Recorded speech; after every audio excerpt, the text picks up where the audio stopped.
students, once again welcome back for the continuation of chapter 4 in chemistry, that is analytical chemistry.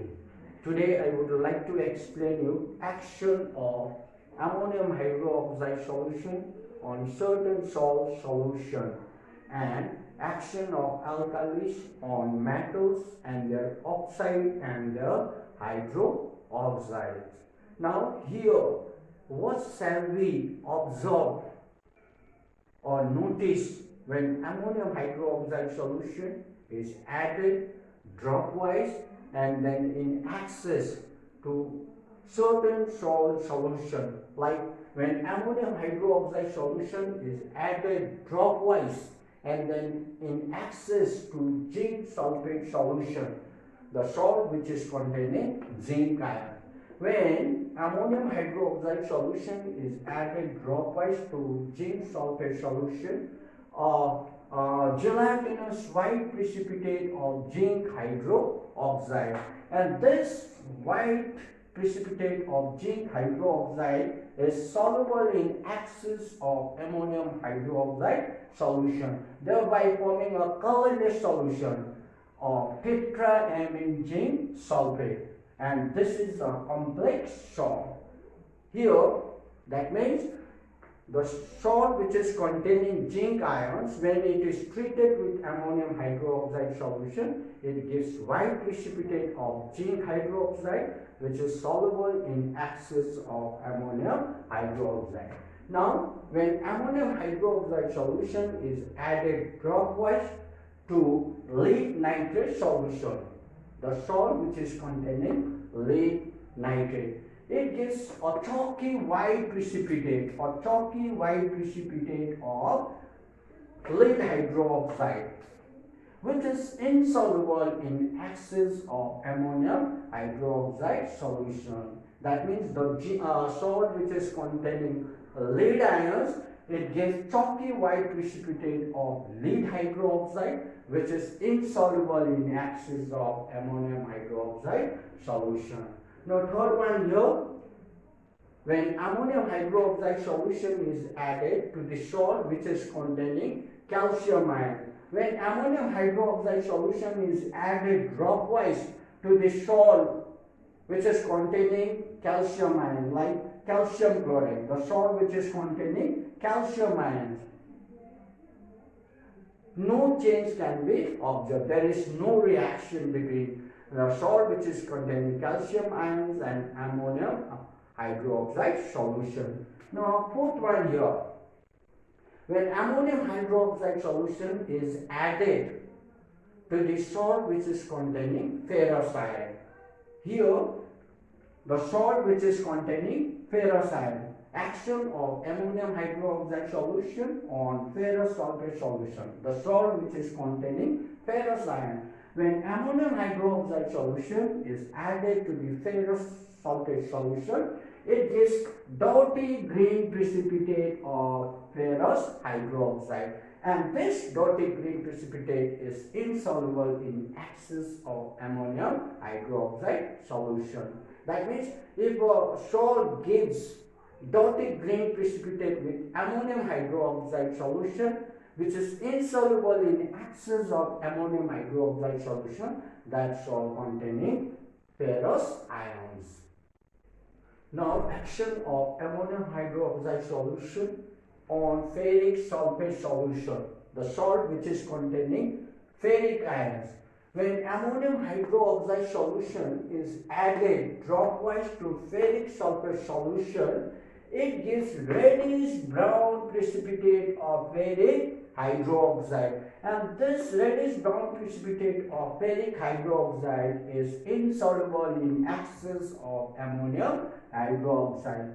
It means that if a salt gives reddish brown precipitate of ferric hydroxide with ammonium hydroxide solution, that salt containing ferric ions. Now next here, number 6, action of ammonium hydroxide solution on copper sulfate solution, the salt which is containing copper ion. When ammonium hydroxide solution is added dropwise and then access to copper sulfate solution. First it gives pale blue precipitate of copper hydroxide, and this pale blue precipitate of copper hydroxide is soluble in excess of ammonium hydroxide solution, thereby forming an inky blue solution, deep blue solution, which is also known as azure solution. And the complex salt, this is a complex salt. The chemical name of this salt is tetraamine copper sulfate. Now we have action of alkalis or metals and their oxides and hydroxide. You know, alkalis, these are the bases which are soluble in water. There are certain metals that they react with both alkalis and acid. That means these metals are called amphoteric metals. Amphoteric metals are those metals that they react with both acid as well as alkalis. Amphoteric metals like zinc, aluminium, lead, tin, etc.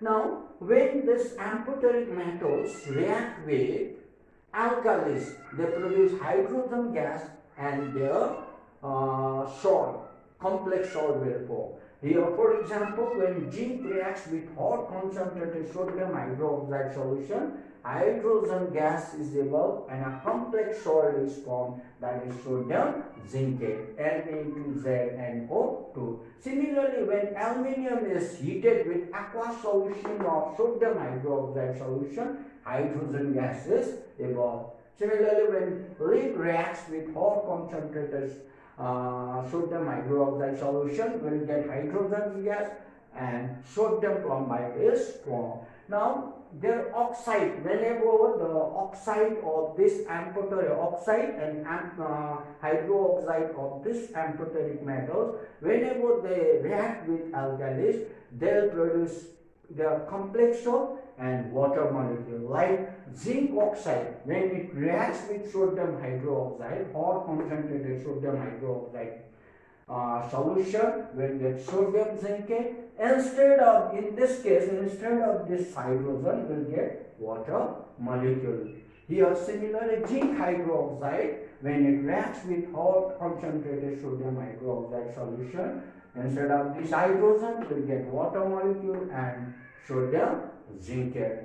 Dear children, here we came to know that here action of sodium hydroxide and ammonium hydroxide solution, if a salt gives white precipitate with both sodium hydroxide and ammonium hydroxide, and if this white precipitate is soluble in both the axis of sodium hydroxide and ammonium hydroxide solution, that salt containing zinc ion.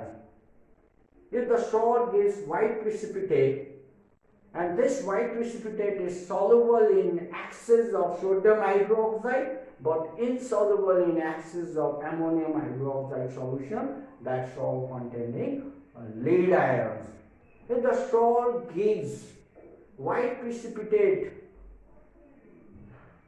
and this white precipitate is soluble in axis of sodium hydroxide but this insoluble in sodium hydroxide, but this salt does not give any precipitate with ammonium hydroxide solution, that salt containing calcium ion.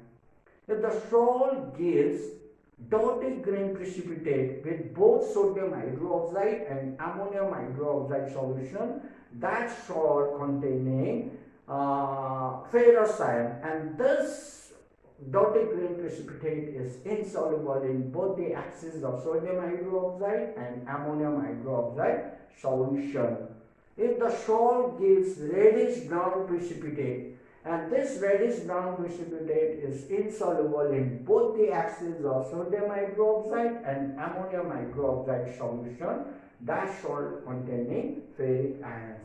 If the salt containing, if the salt gives pale blue precipitate with sodium hydroxide, and this pale blue precipitate is insoluble in excess of sodium hydroxide but soluble in excess of ammonium hydroxide solution, thereby forming an inky blue solution that show containing copper ions.